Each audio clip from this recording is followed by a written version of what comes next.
சென்னை ஸ்ரீ தியாக பிரம்மகான சபா சார்பில் நாதஸ்வர இன்னிசை விழா மற்றும் தமிழிசை விழா 2024 சென்னையில் அண்மையில் நடைபெற்றது. தனியார் கட்டுமான நிறுவனத்தோடு இணைந்து நடைபெற்ற இவ்விழாவை அந்நிறுவனத்தின் மேலாண்மை இயக்குனர் வி. ராமசுவாமி தலைமை ஏற்று தொடங்கி வைத்தார். இவ்விழாவில் சிறப்பு விருந்தினர்கள் குத்துவிளக்கு ஏற்றி நிகழ்ச்சியை தொடங்கி வைத்தனர். வரவேற்புரை ஆற்ற வருபவர் ஸ்ரீ டக்கான் மூர்த்தி அவர்களை வருக வசந்தமான வரவேற்புரை தருக. ஸ்ரீ தியாக பிரம்மகான சபா 1945 ஆண்டு துவங்கி சென்னையில் பாரம்பரியமிக்க ஒரு பழமையான சபையாக இருந்து வருகிறது. 79 ஆண்டுகள் கடந்து 80ஆம் ஆண்டு அடியெடுத்து வைக்க உள்ளது. அதாவது அடுத்த வருஷம் 2025. இந்த மாபெரும் வளர்ச்சிக்கு சபையினை சார்ந்த, அதாவது ஆரம்பத்திலேருந்து சபையினையில் ஒவ்வொரு தலைவர்லேருந்து உபதலைவர், அங்கத்தினர்கள், கமிட்டி உறுப்பினர், இதோட வளர்ச்சிக்கு பெருமைன்னா எல்லாருக்குமே சாரும்.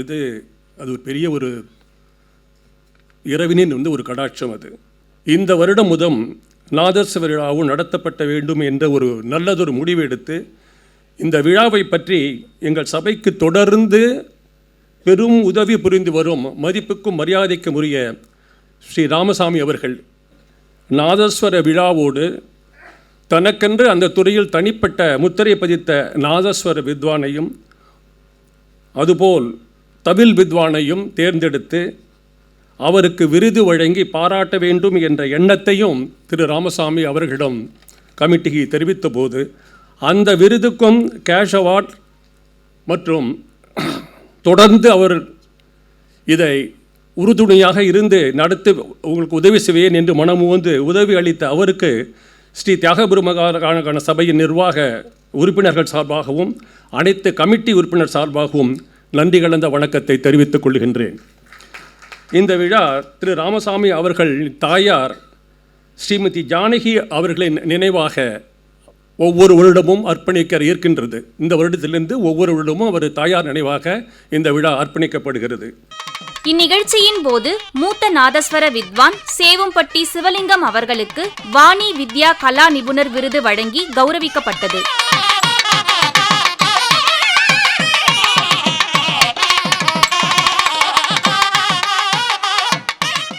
இவ்விழாவில் மூத்த தமிழ் வித்வான் T.R. சுப்பிரமணியம் அவர்களுக்கு வாணி லயகலா நிபுணர் விருது வழங்கி கௌரவிக்கப்பட்டது. இவ்விரு கலைஞர்களுக்கும் தங்களது துறையில் அவர்களின் சிறப்பு பங்களிப்பிற்கான ரொக்க பரிசும் வழங்கி கௌரவிக்கப்பட்டது. நிறுவனம் இன்று பிரபலம். அதற்கு முக்கிய காரணம் இவர் உழைப்பின் பின்புலம். உயரத்தை தொட்டவர் கட்டிடங்கள் மட்டுமா, இவரும் தான். திரு ராமசாமி அவர்களை வருக தலைமை உரையை தருக. நாதஸ்வரம் என்பது ஒரு தெய்வீக இசை. தெய்வீக இசை 4 வேதங்கள் முக்கியமாக இந்த பிரபஞ்சம் உருவான போது 4 வேதங்கள் உருவாயிற்று. அதற்கு அடுத்தபடியாக அடுத்த நிலையில் ஒரு தெய்வீகமான நாதஸ்வர ஒலி இருக்கிறது. எங்கேயுமே நீங்கள் ஒரு ஹோமமாக இருக்கட்டும், ஒரு இதாக இருக்கட்டும், கோயில் இருக்கட்டும், முதல்ல வேதத்துக்கு அடுத்தபடியாக இதை தான் நம்ம இதை எடுத்து சொல்லுவோம். அது மும்மூர்த்திகளினுடைய கீர்த்தனைகளாகட்டும், தமிழ் பாடல்களாகட்டும், கேட்க கேட்க மீண்டும் மீண்டும் கேட்க வேண்டும் என்ற ஒரு அவா எழும். அது நாதஸ்வரத்தினுடைய சிறப்பு. ஈவன் இந்த முக்கியமாக அந்த தில்லானா மோகனாம்பாள் மற்ற பாடல்கள் எல்லாம் திரும்ப திரும்ப கேட்குறோம். அதே மாதிரி தான் இதுவும். நாதஸ்வரம் என்றால் எனக்கு ஒரு அனுபவம், அதை உங்களோடு பகிர்ந்து கொள்ள விரும்புகிறேன். திருவாடுதுறை T.N. ராஜரத்னம் பிள்ளை அவர்கள் நாதஸ்வரத்தினுடைய முதல் ஆராய்ச்சி அண்டு முக்கியமான நபராக அந்த காலத்திலிருந்து இருந்தவர். முதல் சுதந்திர தின விழாவை ஜவஹர்லால் நேரு அவர்களால் அழைக்கப்பட்டு நம்ம இந்தியாவிற்கு முதல் சுதந்திர காற்றை டெல்லி கோட்டையில் முதலில் துவக்கி வைக்க இந்த நாதஸ்வர இசையை அவர் ஒலித்து இந்த சுதந்திர தினாவினுடைய சுதந்திர காற்றை வெளிப்படுத்தி பெருமை சேர்த்தார் தமிழ்நாட்டுக்கு, நாதஸ்வர துறைக்கே. அப்பொழுது அவர் சென்றிருந்த போதே ஒரு சிறப்பான உடை அலங்காரத்தோடு எல்லோரும் அவரை யார் யார் என்று கேட்கிற அளவுக்கு செய்து, இசையிலையும் சிறப்பாக செய்து காண்பித்து ஒரு நல்ல ஒரு மறக்க முடியாத ஒரு நிகழ்ச்சியை ஏற்படுத்தி கொடுத்தார். அது முதல் நாதசுர வித்வானுடைய ட்ரெஸ் கோடு, உடை அலங்காரம் என்பது அன்றிலேருந்து இன்று வரை அதுதான் கடைபிடிக்கப்படுகிறது. நாதஸ்வரருக்கு அவர் பட்டு சட்டை, பட்டு வேஷ்டி, மோதிரங்கள், செயின் இதெல்லாம் போட்டு ரொம்ப இதாக போயிருந்தபோது அதை தான் அவங்க அது வரைக்கும் இப்போ அதுலேருந்து அந்த நாதஸ்வரர் வித்வான் என்றால் எப்படி இருக்க வேண்டும் என்பதற்கு ஒரு நல்ல எடுத்துக்காட்டாக இருந்து செய்து காமித்தார். அது இன்றளவும் அது ஏன்னா முத்தமிழ் அறிஞர் வழிகாட்டுதலில் முத்தமிழ் பேரவை என்ற ஒரு TN ராஜரத்னம் பிள்ளை அவர்களுக்கு கலை மண்டபம், மணிமண்டபம் ஒன்று அடையார் சத்யாசுடைய எதிரில் எனக்கு அந்த வாய்ப்பை கொடுத்து கட்டி கொடுத்தது என்பதில் நான் மிகவும் திருப்தி அடைந்து சந்தோஷப்படுகிறேன். நாதஸ்வர கலைஞருக்கு சிறப்பு என்னவென்றால் அவருடைய திறமை. அது தனி கச்சேரியாக இருந்தால் செய்துவிடலாம், திறமை மட்டும் இருந்தால் போதும்.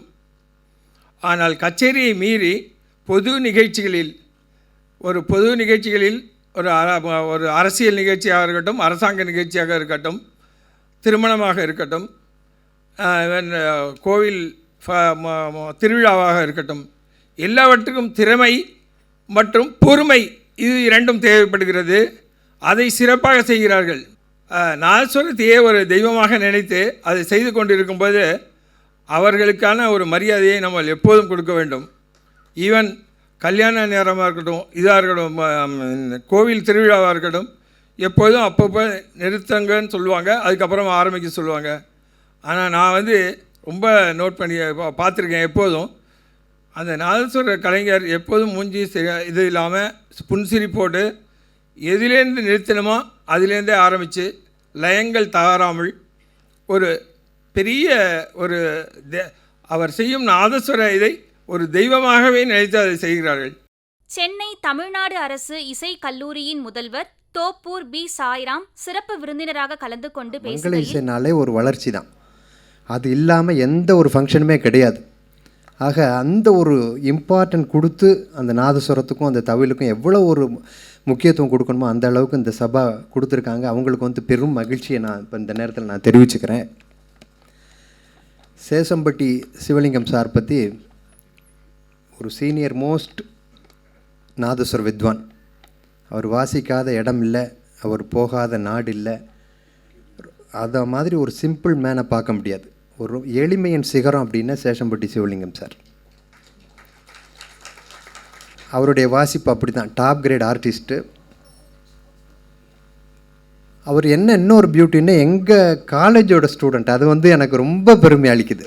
1968 to 71 சந்தியாவந்தனம் சீனிவாசராவ் சார் காலத்தில் அவர் அந்த காலேஜில் சென்ட்ரல் காலேஜ் ஆஃப் கர்நாடிக் மியூசிக்னு இருந்தது. இப்போ தான் தமிழ்நாடு கவர்மெண்ட் மியூசிக் காலேஜ்னு பேர் மாற்றிருக்காங்க. அதில் ஸ்டூடெண்ட்டாக, அதாவது அவர் ரொம்ப தர்மபுரி டிஸ்ட்ரிக்ட் நினைக்கிறேன் அவருடைய சேஷம்பட்டிங்கிறது. ஒரு குக்கிராமத்தில் பிறந்து அவங்க அப்பா அம்மாவோட இந்த கலை கற்றுக்கணுன்னா எவ்வளோ சிரமப்பட்டிருக்கணும். அப்போல்லாம் லேஸ் கிடையாது, குருகுலவாசமாக போய். இன்றைக்கெல்லாம் ரொம்ப ஈஸியாக ஒரு யூடியூப் போட்டால் உடனே 4 கீர்த்தனையை கற்றுக்கலாம், அங்கே போனால் இங்கே பண்ணிக்கலாம், உடனே ஹாயின்னு சொல்கிறாங்க, இதெல்லாம் இருக்குது. அப்போல்லாம் அதெல்லாம் கிடையாது. ஒரு கீர்த்தனை கற்றுக்கணும்னா 1 வருஷம் ஆனால் கூட அந்த குரு எப்போ சொல்கிறாரோ அப்போ தான் இருந்து கற்றுக்கணுங்கிற ஒரு பக்குவம் இருந்து, அதையும் தாண்டி அவரெல்லாம் நம்ம காலேஜ் மூலமாக ஒரு அப்படி ஒரு நிலைநாட்டியிருக்கார் இந்த நாதஸ்வரத்துக்கு. அது எங்கள் இன்ஸ்டியூஷனுக்கு ரொம்ப பெருமை. இந்த நேரத்தில் அதை நான் சொல்லி ஆகணும். அதிலிருந்து அவருக்கு கிரேட் நிறைய பிரசிடெண்ட் முன்னாடி வாசிச்சிருக்கார், நிறைய கண்ட்ரிஸ் போயிருக்கார். அவருக்கெல்லாம் எவ்வளவு கொடுத்தாலும் தகும். அது இந்த சபாவில் அண்ணா கொடுத்தது எல்லா மெம்பர்ஸ் எல்லாமே அவரை செலக்ட் பண்ணியிருக்கா. இந்த மெம்பர்ஸ் எல்லாருக்குமே அவள் சொல்லணும், எல்லாருக்கும் தேங்க் பண்ணுறேன். ஒரு கிரேட் வித்வானை தேர்ந்தெடுத்ததுக்கு இந்த மெம்பர்ஸ் இந்த எல்லாருக்குமே என்னுடைய நமஸ்காரத்தை தெரிவிச்சுக்கிறேன். ரொம்ப சந்தோஷம். அதே மாதிரி அவர் பத்மஸ்ரீ, சங்கீத நாடக அகாடமி, கலைமாமணி, சங்கீத சூடாமணி, சங்கீத கலா சிரோன்மணி, பாபநாசம் சிவான் அவார்டு, ஆஸ்தான வித்வான் Kanchi Kamakoti, ICCR scholarship, Sangeetha Seva Niratha Thyagaraja Samajam, Mylapore, TTK award, Music Academy, இது போன்ற பல அவார்டு. மேலும் நம்ம எங்கள் காலேஜில் வந்து லட்சப்பா பிள்ளை இருக்கும்போது ஒரு ஸ்காலர்ஷிப் மூலமாக அவர் அதில் படித்து வெளியில் வந்திருக்கார். ரொம்ப ஸ்டூடெண்ட்ஸை தயார் பண்ணியிருக்கார். நிறைய டெமான்ஸ்ட்ரேஷன்லாம் நிறைய பண்ணியிருக்கார் எல்லா இடத்துலையும் போய்.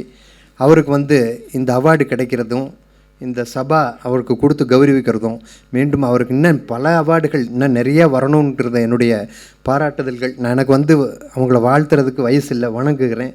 அவங்களுக்கு இன்னும் நிறைய ஆயுள் ஆரோக்கியத்தை கொடுத்து இந்த மேலும் இந்த கலையை நிறைய எல்லா இடங்கள்லையும் பரப்பணுன்ட்டு இந்த நேரத்தில் நான் வேண்டி, அவருடைய சேவை இன்னும் தொடரணும். இந்த சபா எங்கே இருந்தாலும் அவர் வந்து நிறைய வாசிக்கணும் அப்படிங்கிறத கேட்டுக்கிறேன். அதே போல் நம்ம திருநாகேஸ்வரம் சுப்பிரமணியம் சார் ஒரு பெரிய தவில் மேதை. அவர் வந்து ஒரு நிறகுடம், அவர் இருக்கிற இடமே தெரியாது. ஒரு அபிப்பிராயம் சொல்ல ஆரம்பித்தார்னா, ஒரு ஒரு ஒரு கணக்கு சொல்ல ஆரம்பித்தார்னா அது பாட்டுக்கு போயிட்டே இருக்கும், பிரபாவமாக போயிட்டுருக்கும். அது நான் நேராக கேட்டிருக்கேன். எனக்கு வந்து நான் 2011 தான் நான் மியூசிக் காலேஜ் ட்ரான்ஸ்ஃபர் ஆகி சென்னைக்கு வந்திருக்கேன். 93 நான் ஒரு 18 வருஷம் மதுரையில் இருந்தேன். இப்போ தான் 2011 அப்புறம் தான் அவருடைய பரிச்சயம் எனக்கு கிடைச்சது. அதுவும் நம்ம வீணை காயத்ரி வீணை அம்மா லெஜண்ட், அவங்க இவரை வந்து ரொம்ப ஃபெலிசிட்டேஷன் பண்ணி ஒரு பெரிய அவார்டெலாம் நம்ம காலேஜில் கொடுத்து ஒரு பெரிய ஃபங்க்ஷன் பண்ணி அவரை கௌரவிச்சிருக்காங்க. அதுக்கு வந்து ரொம்ப அவருக்கு எல்லா பட்டமும் கொடுக்கலாம். அவ்வளோ ஒரு டிசர்விங் கேண்டிடேட், ஒரு பெரிய கரகோஷத்தை அவருக்கு கொடுக்கணும். என்ன அந்த மாதிரி ஒரு சிம்பிள்சிட்டி பார்க்க முடியாது. ஒரு காலேஜில் வந்து அவரும் தாள கிளாஸில் உட்காந்துக்குவார். அப்போ நடந்த சம்பவம். அப்போ சரவணன் தான் அங்கே மிருதங்க கிளாஸ் எடுத்துகிட்டு இருப்பார். அங்கே வருவார். வந்தோடனே சரவணா இப்படி பண்ணணும் அப்படி பண்ணணும், ஒரே வார்த்தையில் இந்த இதெல்லாம் முடிக்கலாம் அதெல்லாம் முடிக்கலாம்னா 9 ஆக்கி காமிச்சிடுவார். அந்த இடத்துல ஆன் தி ஸ்பாட் பண்ணக்கூடிய ஒரு கிரேட் வித்வான். அவருக்கு இந்த அவார்டு வந்து இந்த கொடுத்துருக்கிறது வந்து எல்லாருடைய சார்பில் மீண்டும் ஒரு முறை நல்ல ஒரு கரகோஷம் கொடுக்கலாம். கலைமாமணி அவருக்கு ரொம்ப லேட்டாக கொடுத்துருக்காங்க. இப்போ தான் அவர் ஒரு 4-5 வருஷம் சேர்ந்து பண்ணும்போது அப்போ தான் அவருக்கும் கிடச்சது. அந்த ஃபங்க்ஷனில் எனக்கும் டியூட்டி போட்டிருந்தாங்க. நானும் அவரை பக்கத்தில் உட்கார வச்சு அவருக்கு எல்லாம் இது பண்ணேன். அந்த ஒரு பெருமை எனக்கு சந்தோஷமாக இருக்குது. கிட்டத்தட்ட அவர் வந்து அவர் அப்பாட்ட தான் முதல்ல சிஷ்யை கற்றுட்ருக்கார். அவர் Germany, Switzerland, Malaysia, Sri Lanka, Oman போன்ற பல நாடுகளில் அவர் வந்து தன்னுடைய தவில் இசை பயணத்தை மேற்கொண்டு நம்ம கலாச்சாரத்தை வந்து எல்லா நாட்டிலையும் முத்திரை பதிச்சிருக்காங்க 2 பேருமே. ஒரு தமிழ் கலாச்சாரத்துக்கு முக்கியம் ஒரு நாதஸ்வரம் தவில். அது இப்போ வந்து நாதஸ்வரம் தவிலுக்கு வந்து எல்லா இடத்துலையுமே ரொம்ப கிரேட் இம்பார்ட்டன்ட் கொடுக்குறாங்க. ஏன்னா எனக்கு கண் முன்னாடி ஒரு சம்பவம் நடந்தது. எங்கள் காலேஜ் ஸ்டூடெண்ட்ஸ் வந்து இப்போ எந்த ஒரு ஃபங்க்ஷன்னாலும் நாதஸ்வரம் தவில் வாசிக்கணும், உடனே மியூசிக் காலேஜை கூப்பிடுங்க, அந்த ஸ்டூடெண்ட்ஸை கூப்பிடுங்க, அவங்க தான் வாசிக்கணும். அதே மாதிரி தமிழ் தாய் வாழ்த்து பாடணுமா அப்படிங்கிறத நான் மியூசிக் காலேஜ் ஸ்டூடெண்ட்ஸ் தான் பண்ணணும் அப்படின்னு ஒரு ஜீவோவே போட்டாங்க. இப்போ அந்த இதில் நான் நிறைய ஃபங்க்ஷனில் எல்லாருமே கலந்துக்கிட்டு இருக்கோம். ஒரு ஃபங்க்ஷனில் என்ன பண்ணிட்டாங்கன்னா, அந்த மங்கள இசை நாதஸ்வர நிகழ்ச்சி தவில் நிகழ்ச்சி ஏற்பாடு பண்ணிட்டாங்க. அவங்களுக்கு வந்து ஒரு மேடை கீடை இல்லாமல் அந்த வரக்கூடியவங்களை வந்து வரவேற்கணும் அப்படின்னு சொல்லி, அப்போ நம்ம கஜா சார் அங்கே ஒர்க் பண்ணிகிட்ருக்கார். இங்கே கஜேந்திரன் வந்திருக்கார். சேஷம்பட்டி அண்ணாவுக்கு நிறைய மயிலை கஜேந்திரன் தவில் மகா வித்வான் அவரும் வந்திருக்கார். அவரும் வந்து உட்காந்து வாசிக்கும்போது சிஎம் ஃபங்க்ஷன், அவர் நேராக அங்கேருந்து வர்றார். இவங்கெல்லாம் நின்று பார்த்த உடனே ஒரு நிமிஷம் எல்லாரையும் கூப்பிட்டார். எதுக்கு இவங்களை இப்படி நிற்க வச்சு வாசிக்கிறீங்க, உடனே மேடை போடுங்க. ஒரு நாதஸ்வர தவில் வித்வான்களுக்கு ஒரு மேடை போட்டு அவங்கள வாசிக்க வச்சு கௌரவம் பார்க்கணும் அப்படின்ட்டு நம்ம சிஎம் நேராகவே சொன்னார். அப்போ உடனே எல்லா மந்திரிகளும் கூப்பிட்டு வந்து இந்த இடத்துல இமீடியட்டாக போடுங்க அப்படின்னாங்க. அதிலேருந்து அவங்களுக்கு வந்து எந்த ஒரு ஃபங்க்ஷன் போனாலும், சார் எந்த இடத்துல மேடை போடணும், எவ்வளோக்கு எவ்வளோ போடணும், எத்தனை பேர் வருவாங்க அப்படிலாம் சொல்லி அந்த கலைக்கு வந்து ஒரு சிகரம் வச்ச மாதிரி இன்றைக்கி ஏற்படுத்தியிருக்காங்க. அது வரைக்கும் நமக்கு ரொம்ப சந்தோஷத்தை கொடுக்கணும். இத்தனை பேர் இந்த அவார்டு ஃபங்க்ஷனுக்கு வந்து கலந்துட்ட எல்லாருக்கும் என்னுடைய வாழ்த்துக்களையும் பாராட்டுதல்களையும் நன்றியையும் தெரிவித்து கொண்டு மீண்டும் எனக்கு ஒரு வாய்ப்பளித்த அனைவருக்கும் எனக்கு நன்றியை தெரிவித்து விடைபெறுகிறேன். நன்றி, வணக்கம். இவ்விழாவினையொட்டி நாதஸ்வர கலைஞர்கள், கர்நாடக இசை கலைஞர்களின் கச்சேரிக்கும் ஏற்பாடு செய்யப்பட்டிருந்தது. கர்நாடக இசை, நாதஸ்வரம், தவில் உள்ளிட்ட துறை வல்லுநர்கள், இசை ஆர்வலர்கள் உட்பட ஏராளமானோர் இந்நிகழ்ச்சியில் கலந்து கொண்டனர்.